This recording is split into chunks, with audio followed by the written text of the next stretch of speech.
Hi everyone, we're getting very close to the full moon in Scorpio on the 27th of April 2021.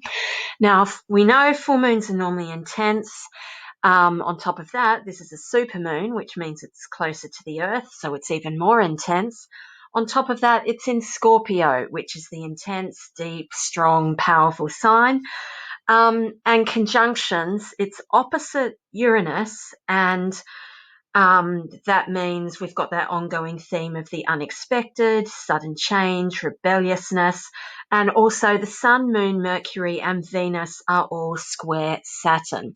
So there are some quite clashing conjunctions coming in with all this intensity anyway of the full moon. And just a few days after, on the 29th, we have Uranus square the Sun. So lots of pulling energies, restriction versus change, which has been a theme all year and will go on being a theme. So the energies are really building up. I'm starting to feel them definitely from today. Because generally full moons, you feel it 3 days before, 3 days after. But to be honest, this one is so strong. I've definitely been feeling it for the past week. And I did refer to it in my last video because it's, the energies have been around for a while, so we need to be able to work with them. Okay, so we'll be feeling this all week. And then just looking ahead into May, we've got retrograde season coming up again. So the next retrograde for Mercury is May 29th to June 22nd. But I do count the shadows in this. I actually have been finding, especially last retrograde, the shadows more powerful than the retrograde itself. So when you add in the shadow periods, the 2 weeks from the 14th of May and the 2 weeks before the 7th of July, be aware that is Mercury retrograde shadow. And we've also got eclipse season in there. So 26th of May, full moon eclipse, and 2 weeks after that, the new moon eclipse. So there's a lot going on, a lot of back and forth. But to be honest, I feel the next Mercury retrograde is really positive. But I feel like, what's happening now is kind of pushing that ball off the top of the mountain, and then all the fallout and all the unfolding and all the things that are going to happen next will be very interesting to watch in May and June. So my messages for the full moon, first one is about emotions. They're going to be very deep, strong, and powerful. With emotions, notice them and just be like a Scorpio, fully feel them with every cell of your body. Okay, don't run away from them, don't hide from them, face them head on. Feel them, acknowledge them, analyze any discomfort or pain. You might not have the words to describe them, so just feel your emotions deeply, push through them, mind, body, and soul. Don't grip on, don't hang on. Let it pass, allow the feelings to pass through you, and this will have a really detoxifying effect. It will release the emotions in a healthy way, and then you'll move on. But, it could be uncomfortable, but the outcome will be better if you face it and go through it. Second idea for this full moon is transformation. We are all, in one way or another, individually and collectively, really coming to the end of a very long road. Know that you have made it. It's a bit like I was in a mad rush for a train this morning. So this is a bit of an analogy for this idea of transformation. So I was rushing for this train, had half an hour to get to it, was catching a bus didn't come for ages, kept stopping and waiting for ages for no apparent reason, and I was getting more and more worried and frustrated that I wouldn't get on the train. But I did. So despite frustrations, despite the setbacks on my journey to try and get to the train, despite my worry that I might not get there on time, I did. Had to run a little bit, but I did. And once I was on the train, I could just sit there, let my heart rate go down, let the anxiety go away, and just sit and relax. Because even though I wasn't at my final destination yet, once I was on that train, I knew it was taking me there really easily.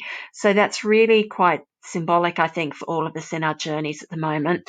We're really at that stage where we've just rushed and we've just got to the train and we know we're going to get on the train and we can sit on it. We're still a bit frazzled from not being sure if we get there, but now we're on it. It's taking us where we need to go. We've really done the hard part, and just allow yourself to let go and relax a little bit, okay, knowing you've made it. Third idea of this full moon is to be quiet, be still. Not in a hermit way. It's not a hermit card type energy. It's more be still and quiet like a Scorpio, okay? So observe, but go quietly and don't get involved in things you don't have to, okay? Think before you speak. A lot of people won't be doing that. A lot of people's words are going to be getting them in trouble. Some of them, it's been coming. So let people talk themselves into showing themselves up, and you won't have to. You won't have to push anything. They will do it themselves. They will give you any evidence you need, showing themselves up to then just go in there and sort out any problems with other people you need to do. Let them do the hard part for you. So, yeah, be like a Scorpio. Be strong and silent. Don't speak unless it's necessary, and your words have a purpose. Your message has a purpose. That Scorpio kind of piercing gaze sees through any fluff right to the heart of the matter, like that pink full moon shining down as a spotlight where it needs to be. So, what else? Fourth idea I got for this full moon was to be selective, okay? Not all souls are vibrating on the same level. And even people who are vibrating at the same level, everyone's vibration has a different quality. So I'm coming back to the energy vampire idea. I said this in the last video, so it must be important that it's coming back to me to say this. Don't engage too much with people vibrating at a lower level who are trying to steal your energy, okay? They will try to steal your energy in different ways, some directly, some indirectly. They often don't realize they're doing it. But again, be like a Scorpio. Be distant, have a strong exterior with a metallic shield around it. Okay, put a silver shield around your aura to protect you.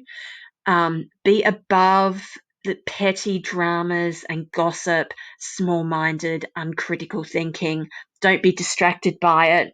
Be aware of distraction energy around you, but keep going and work out and do what you need to do no matter what's happening around you. Okay, that's a great skill to learn in life. Focus on what you need to do. Keep going on it no matter what's happening around you. So think of the full moon. Look at that full moon in the picture there.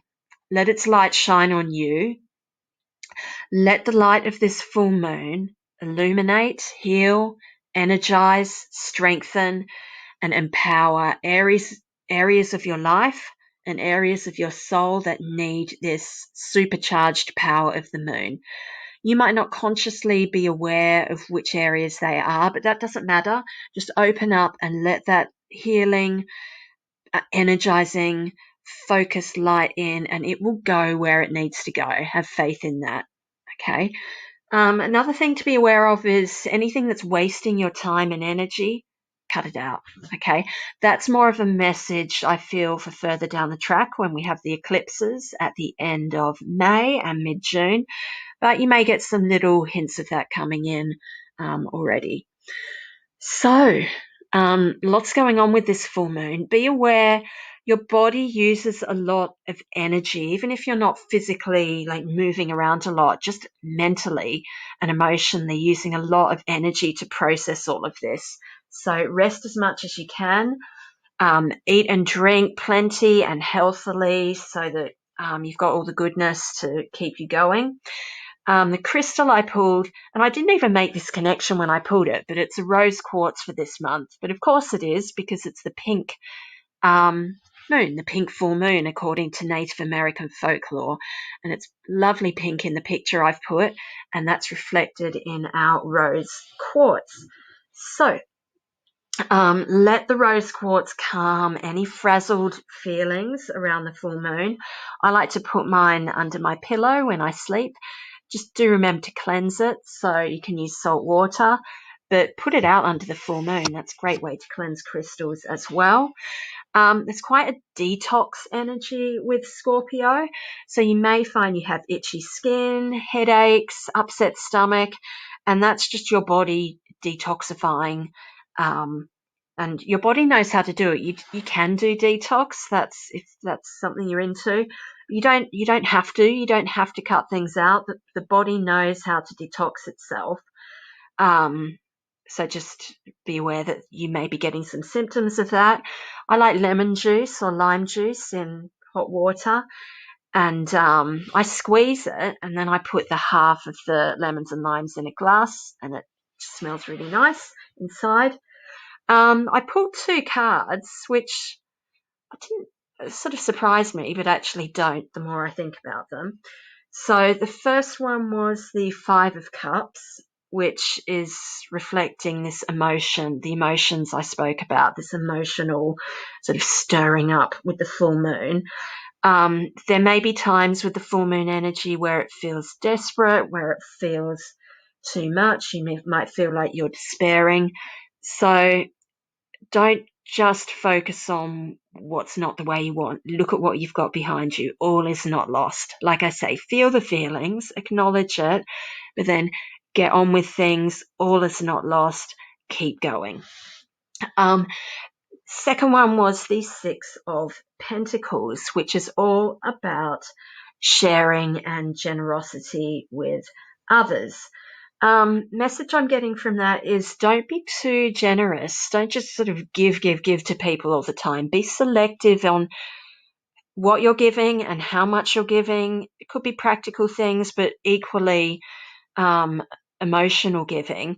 Do people deserve it? Give, don't let it just be a free-for-all. Don't give too much to the energy vampires so you're not getting anything back from, and you're just sucking the energy out of you. When you give, you should get back energetically as well. So just be aware of, not just giving too much away to people who don't deserve it. Don't allow yourself to be a doormat. Don't be over generous. Share with others, but to the extent that they deserve. Okay, so have a lovely full moon, everybody. And yes, talk to you next time. Thanks for listening.